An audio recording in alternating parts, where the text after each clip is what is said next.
It is Troy here with stayonthecourt.com, and we are moving on to practice number 9 for my 5th grade basketball team. So, as always, I've got more drills and things to do than I have time.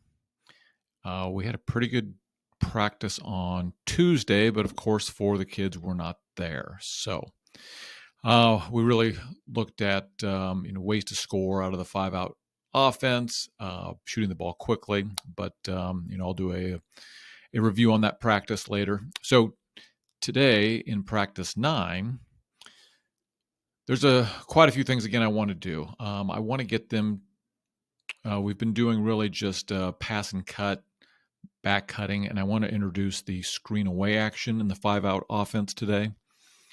So, but other things we need to concentrate on is layups, and then we really need to get better at doing jump stops. So this is not a drill that I've seen out there on the internet, but I'm going to invent it today. So essentially, I'm just going to have the kids, throw the ball out to themselves, and then jump to it with a jump stop, controlling it very quickly. And I think I'm going to have them do it in our.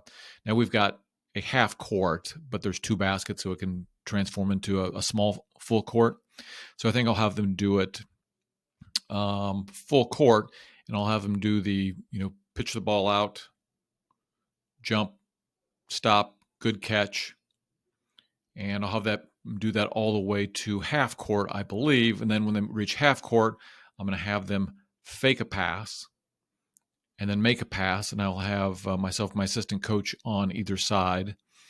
Then they will pitch it out to us, and then we will hit them cutting to the basket we'll start with power layups, then regular layups. So we'll go through that and get the kids up and down the court to start 3 or 4 times. That'll give us jump stopping, practicing catching.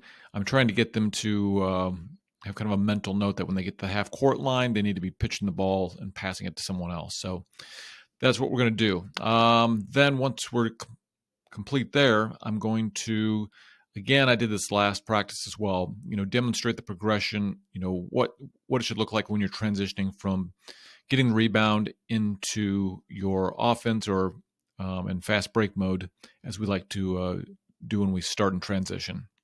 So I've got a couple soccer players on the team, and what I've learned in my 1 year of coaching soccer is they have something called build from the back, which is just really the formation and the passing progression that should happen when you're attacking on soccer. So I'm going to compare it to that and just walk them through, what that looks like, from controlling the ball and the rebound, pitching it out to your outlet person. That outlet person should, if there's somebody that's hustled down the court, be able to pitch it across half court. At that point, we'd want them to make their basket cut all the way through.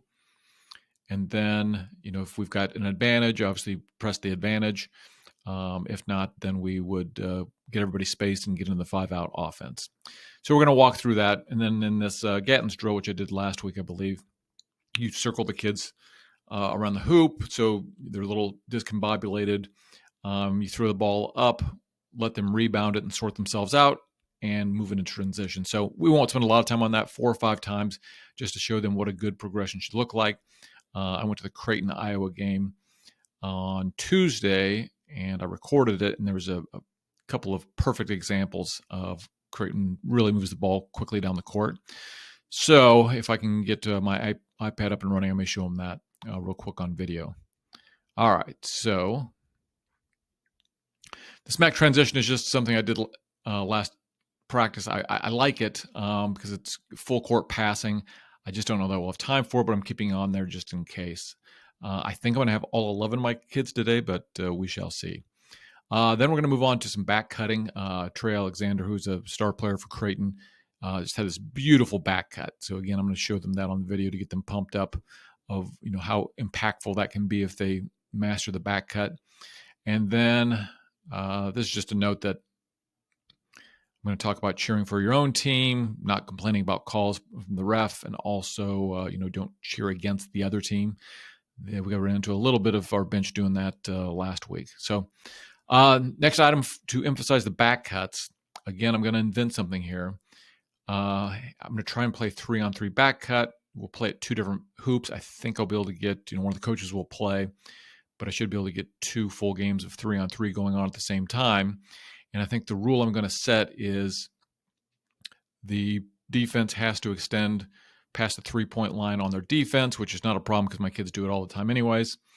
And then I think I'm going to set some parameters where the defense cannot enter the lane until the ball goes in the lane. So it gives the opportunity for the offense to back cut and have that open line, which should end up in a pass and a layup of some sort. So we'll see how that goes. Like I said, it's not a drill that I've seen before, but something I've just kind of made up that I think will meet our need.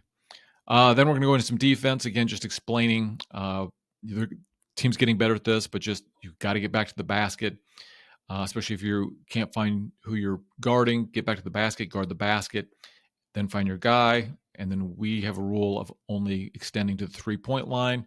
And then we'll move right into a 5-on-5 shell drill to show them, walk them through the progression and help side, what you do when you're 1 pass away, 2 passes away, and what you should do on help side. So that will firm that up. I'd love to spend more time on defense. We just haven't really had the time. And then I'm going to move into the next progression in our 5-out offense, which is a screen away. So I've got a bunch of drills in this 5-out, teaching 5-out offense in 4 weeks. I'm only going to do the one, which is a 2-on-1 drill, which will, do I have it up here? It's pretty simple here. It's this diagram right here. And it's just they're going to pitch it over to a passer. We'll come over and set the screen. I'll go through the anatomy of a screen, what that should look like. We'll talk about what the player taking the screen, how they should set up their defensive person, and then the options of hopefully getting the basket once they take that screen from the passer here.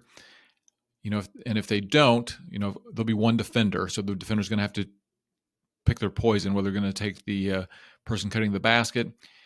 And if that's open, it's a pass there. If they decide to go with the cutter, then we will show the screener how to roll out into this area for an easy jumper. So that's 2-on-1. There's been a lot of emails. Breakthrough Basketball and also Teaching Youth Hoops are both on this, teaching this Zoom action. I do like it. It's interesting, but I had Breakthrough Basketball saying essentially don't teach it to teams under 12, and Teaching Youth Hoops saying that you should. Now they are selling a program that is supposedly watered down for younger kids. So I don't know that I'll get there today. I am interested in showing just the one action. We don't do any set plays. This would be the closest thing we'd have to a set play, and it's really just allowing the. Do I have it up here? Let's see.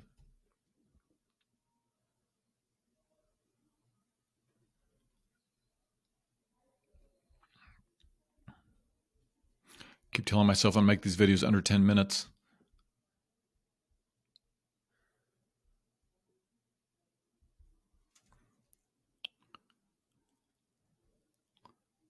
So it's really just this action, having the wing go down and screen. So it's really a screen down action and then a dribble handoff. Now that dribble handoffs confused my kids last year, so that's what I'm a little bit worried about. But if the 2-on-1 screen away is working well, then we may get into that.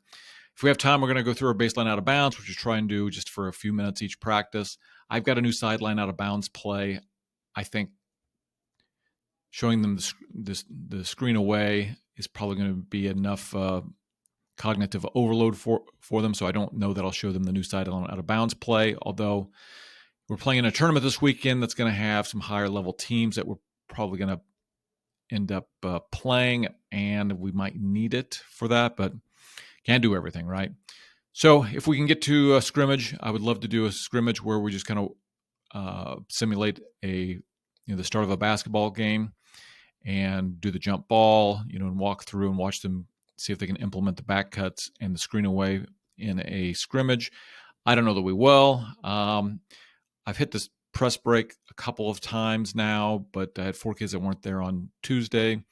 So I'd love to get to that, but again, just only so much time. And